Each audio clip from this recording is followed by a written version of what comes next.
Sige po.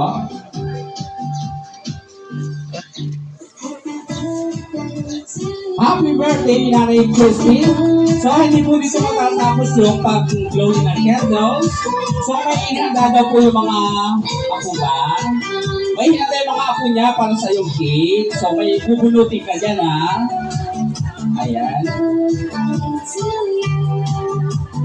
Okay. We have a message coming from Isabella.